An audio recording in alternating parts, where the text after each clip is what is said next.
بسم الله الرحمن الرحیم. الحمد لله و صلاة و سلام علی حبیبنا رسول الله و علی آله و صحبه و من والاه.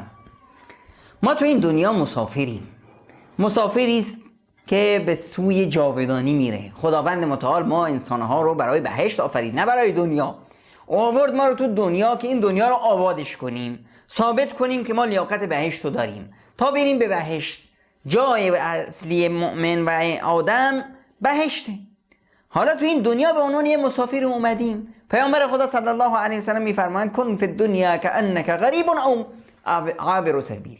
در دنیا طوری باش انگار که تو بیگانه ای، اینجا جای تو نیست، غریبی، ناشناسی، یا مسیرت رو میگذرونی و مسافری رو میری. با انسان مسافر هم که دیگه نمیاد دنیا رو آباد کنه. هر انسان مسافری میخواد سبکبال باشه تا بتونه بیشتر به راحت حرکت کنه، هم و غم اون چیزی که همراهش هست و نداشته باشه.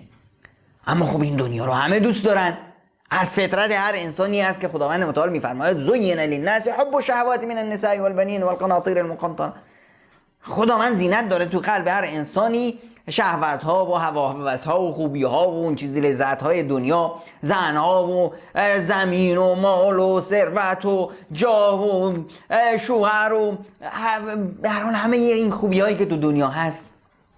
اما نکنه که این خوبی هایی که تو این مسافرخونه هست ما رو از مسیر جاودانی غافل کنه.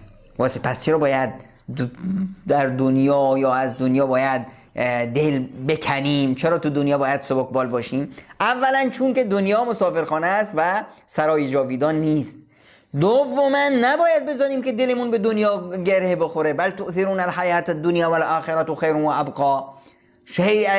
دنیا رو بهش میچسبونید و اون را برتری میدید، در حالی که آخرت برای شما بهتر و جاویدان است و به آخرتمون ضرر میرسونه. دنیا و آخرت مثل دوتا هوو هستن. اینو بهش نزدیک شدی اونو از دست دادی، اونو نزدیک شدی اینو ناراحتش کردی و عصبانیش کردی. و از دنیا زندانی است برای مؤمن و بهشتی است برای کافر. زندانی است برای مؤمن در مقایسه با اون همه نعمت‌های جاویدانی که در آخرت خداوند براش ترتیب دیده.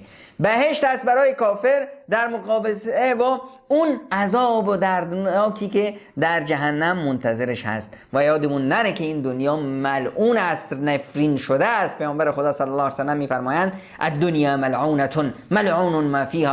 دنیا نفرین شده است، نفرین شده است هر آنچه در دنیا هست، الا ما کان لله منها، مگر اون چیزی که از دنیا باشه و مال خداوند باشه، برای خداوند باشه. و یادمون نشه که دنیا باعث میشه که انسان از یاد خدا غافل بشه.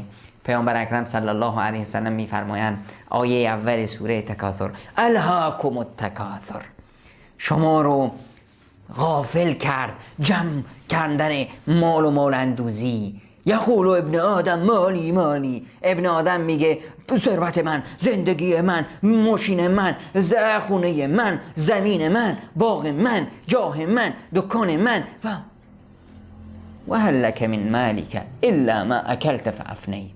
بیچاره، مگه از این مال و ثروت برای تو غیر از اون چیزی هست که میخوری و تموم میشه؟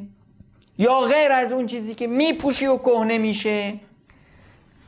او تصدقت فابقیت، یا اون چیزی که صدقه دادی و اون رو در حسابت نزد خدا گذاشتی و اون چیزی که پیش خدامون گذاشتیم اونه که روز قیامت به دردمون میخوره. اما اون چیزی که اینجا از دست دادیم و گذاشتیم واسه وارثان اون به درد ما نمیخوره. پس هر کسی که این مسافرخونه را آبادش کرد و خودش رو تو این مسافرخونه چسبوند و شد بنده این مسافرخونه، بنده مال و ثروت و خدا رو از یاد برد، واقعا که باید خیلی خیلی احمق باشه.